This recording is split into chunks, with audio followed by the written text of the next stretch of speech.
You are listening to Digging In Podcast, presented by Rooted Wealth Advisors.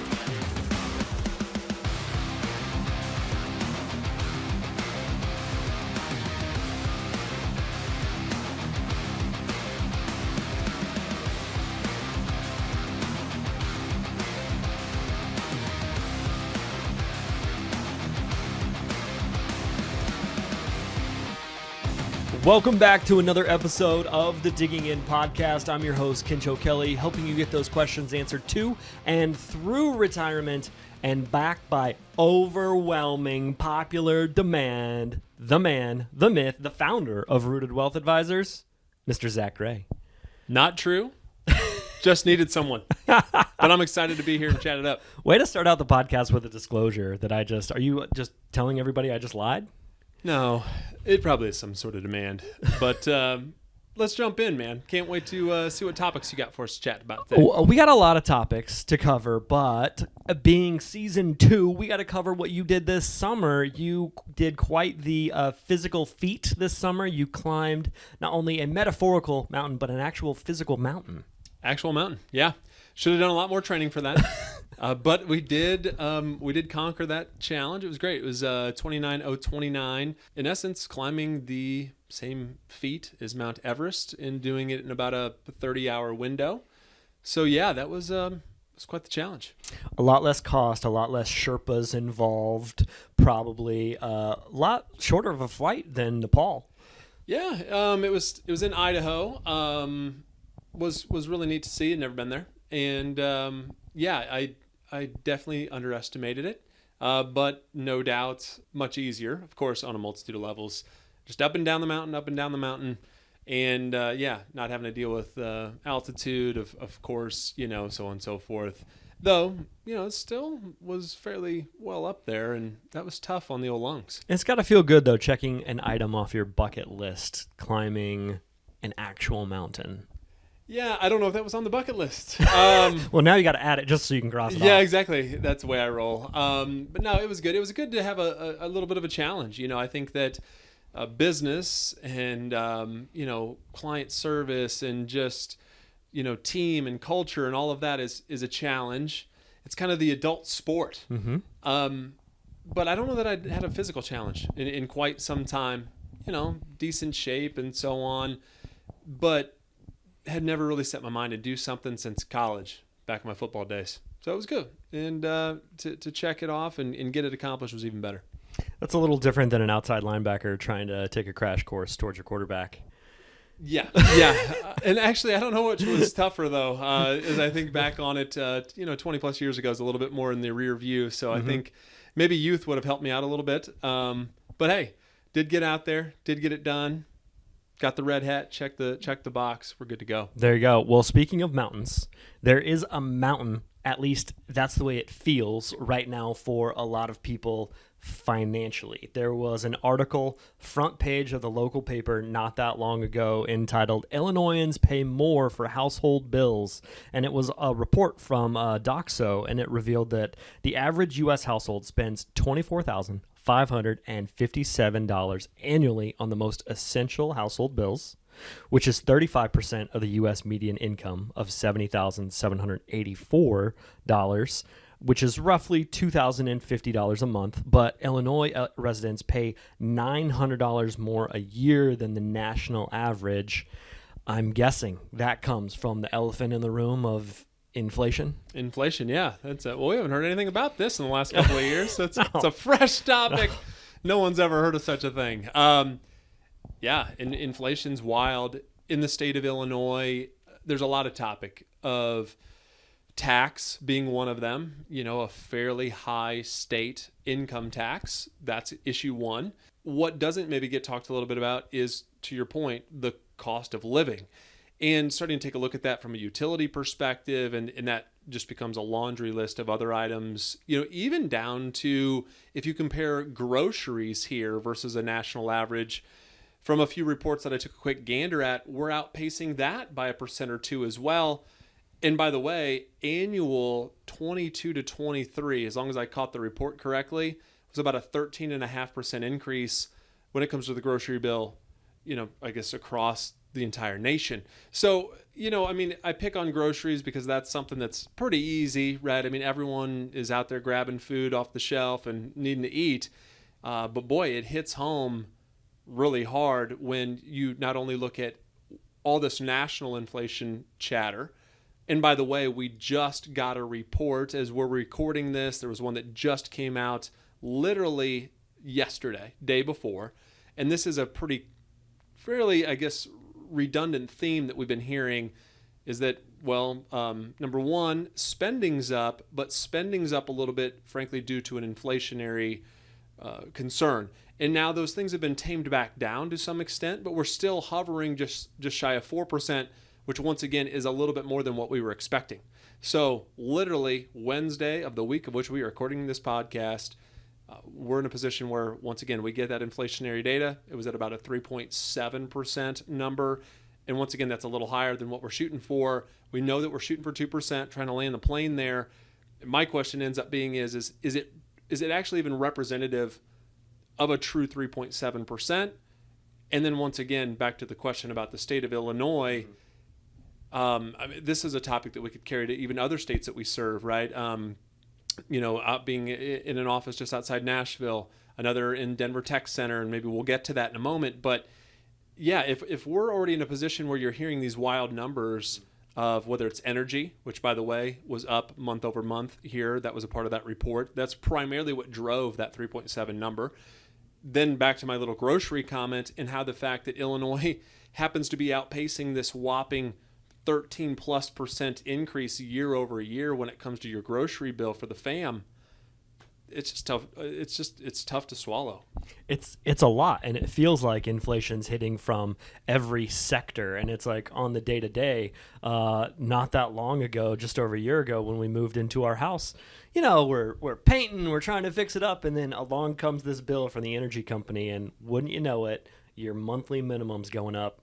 It was like 22%. I was like, that's got to be illegal to raise it that much in one hike, but turns out they can do whatever they want. Yeah. So we know that there's a target from the Fed for inflation. So what happens when that number comes in above that target? Well, I mean, the talk would be is, okay, are we going to raise, what are we going to do to interest rates, period? And I think that there's been massive topic of this really throughout the entire year of 2023. What is Fed Chair Powell going to do? I do not want to be in his shoes because it's really tough. How is he going to make these calls on how to land this plane safely? We're trying to kind of hit this quote unquote soft landing. Extremely tough to do. Once again, way above my pay grade. Shout out to him because it's going to be impossible. I'm sure he listens to the podcast. I know he probably does. And if he doesn't, here's a couple things we need to be concerned about in Illinois specifically. But I do think that it's really important for people to understand that even with, once again, shortest kind of duration in the highest, I guess, increase to rates that we've ever seen historically, frankly, just almost off the charts. Everyone was almost at a position of thinking, will all of what has been done, I guess in essence, kind of wreck the economy because we've gone too far, too fast? And once again, it's really hard to guess what these rate hikes do. Most commonly, it takes a solid 12, 18 months to see even what the results have been or will be. And so that's why it's so hard to kind of, once again, be a soft landing. Extremely tough to do. And I guess what's, I think, more intriguing to me is that all the change that we've already put in play, that we're still outpacing inflationary data right now in latter 2023. It's just pretty wild. And I think that, so the question is what to do. Well, chances are we're going to have a change, in interest rates. That's been a bit expected. We've kind of held stagnant on the last few decisions to be made by Powell and his colleagues. I expect that we probably have a gentle increase there. But once again, we've had so much change so quickly that it's really hard to figure out where and how this will land. And I don't know that we're really changing inflation. I know that might sound a bit negative. I just think that we might have to start to realize this is something that's going to be a reoccurring theme. And you can look at other things, retirees, which is of course the core of our business. Take a look at your Part B medical premiums, because that's something that is yet a whole nother sector outside of energy that we've discussed, which once again was the leading cause of this last month's report, back to your little example that you gave, seconded by the fact that, healthcare will be the number one cost you have in retirement. And those numbers have been double digit fairly consistently. And so I guess we should probably get a bit comfortable and really make sure that we're planning for that. Well, and I'm glad you brought it back to retirees, kind of talking big picture. Clearly, we need to get Fed Chair Powell a crystal ball, right? Yes. That'll be a nice Christmas. That would be a great gift. Okay, doesn't have to wait till Christmas. Ours probably. is still broken, correct? Yeah. I checked. We got to get that fixed. Yeah, well, hard to find repair people for those. Really is. But I'm glad that you brought it back and kind of zoomed in on the retirees, because that's who we focus on a lot of the time here. But I also pulled a report and about investors' biggest fears in 2023, and 62% said that they're concerned that their biggest fear is higher everyday cost. Well, we know that directly correlates to what we've been talking about. And 44% said a large unexpected expense, like an emergency, right? But then the other ones that kind of trickle down all kind of have to come back to that. 36%, their biggest fear is taxes. 28%'s biggest fear is healthcare cost. And then 24% share a job security and cash flow as it relates to like the economy and inflation. So honing in here on retirees specifically, and probably most of our clients, what does that look like day to day for them as they're trying to pay bills? It's one thing that we build around in our income plan. If you don't have a plan for income, you just really cannot hit that target you can't see. I mean, it's impossible. And so been a massive topic of conversation. I've forced the team to go back over a century in terms of data. It gets our number to be about 3.27 inflationary number. If you only look back at the last decade, of course, including 2.5 years of fairly insane inflation numbers, that number's only at about 2.58. And so what's interesting there is that we're stretching that data back on purpose, just trying to get those numbers to kind of kick up in size. But yeah, it goes without saying that all of these things are costing more money. Over 2/3 of Americans had to go to savings because of inflated costs last year. And once again, we're not talking outside the box per se. It could just be those bare bone needs. Over 85% of retirees had to go back to the cookie jar much harder than they would have, simply because of, once again, these costs. And what's interesting about the list that you threw out, I believe that everything kind of starts to commingle, right? You know this. If you've listened to any of our podcasts before or listening today, I just want you to know that like this holistic view, it's one domino does affect the next. So for example, if we know costs are up and taxes happen to go up in a few short years, which by the way, I think very well could happen. Apparently some other folks do, according to your report. Yep. Now all of a sudden it's, well, what is the value of that dollar?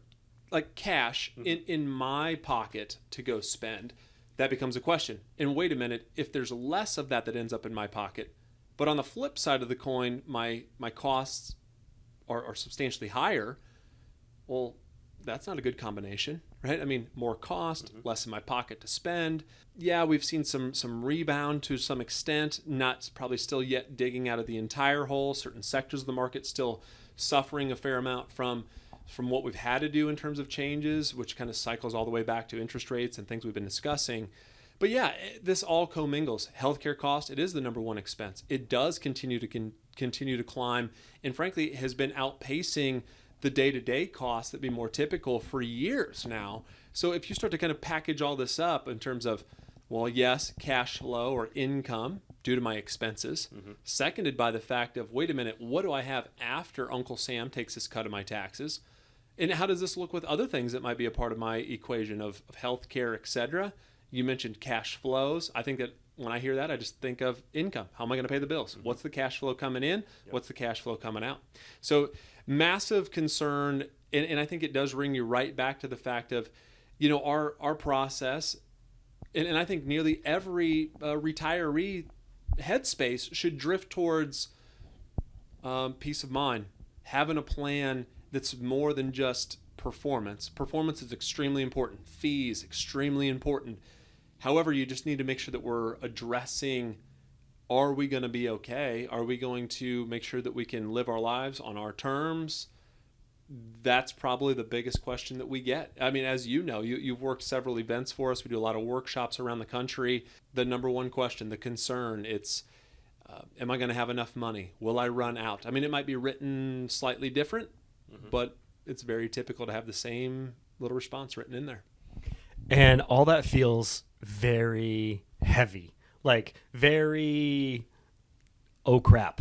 Like, because $1 today, like you said, isn't going to be $1 tomorrow. And the farther out you look at retirement and how you're going to make your money last longer, that becomes a real fear for people. And so, yeah, they might write it on their sheet a dozen different ways, but you've been doing this for, I don't know, when did Moses part the Red Sea? I'm not that old. I have a lot less hair and some of it's gray, but I mean, come on now. But out of all these events, that's what we consistently hear is, am I going to outlive my money? Is it going to be there? And so how realistically can we take a look at that?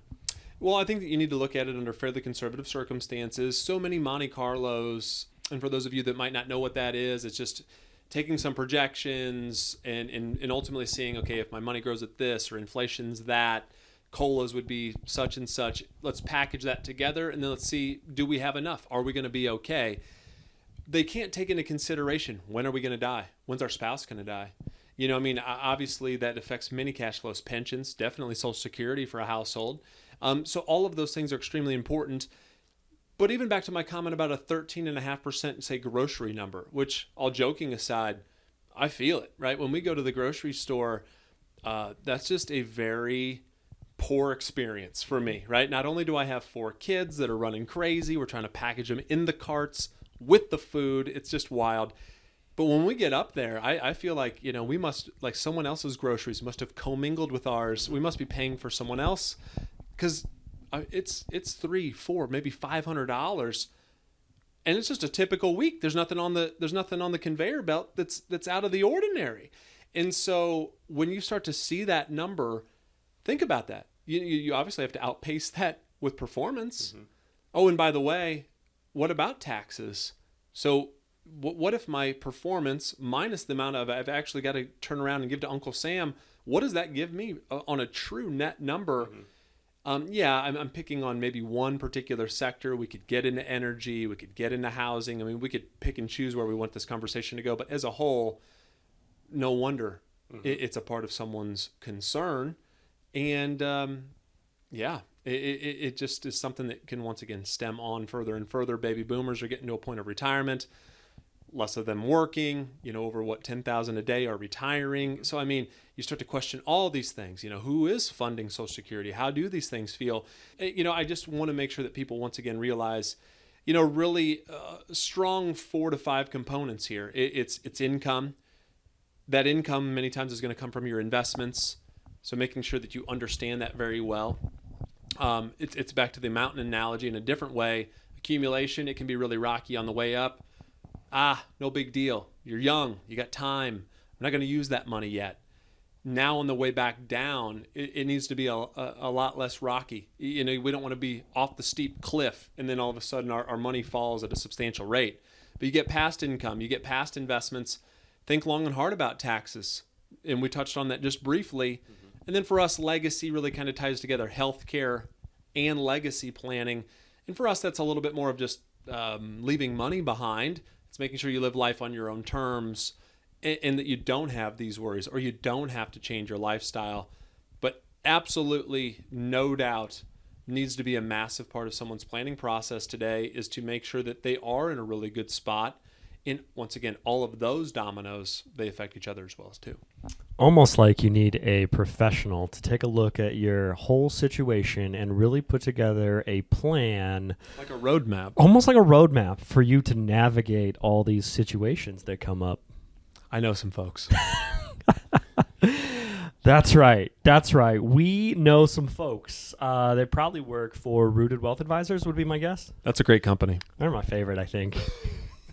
If you've got questions about anything we've talked about today, give us a call, 815-918-4727, and we'll get you on the phone with one of our financial advisors to just answer your questions. It's as simple as that to get started with another set of eyes on what you've got going on, and what's right for you might not be right for the next person. So everybody's situation is completely different. So make sure you get that extra set of eyes on your situation. Thanks for joining us today. Until next time, keep digging in.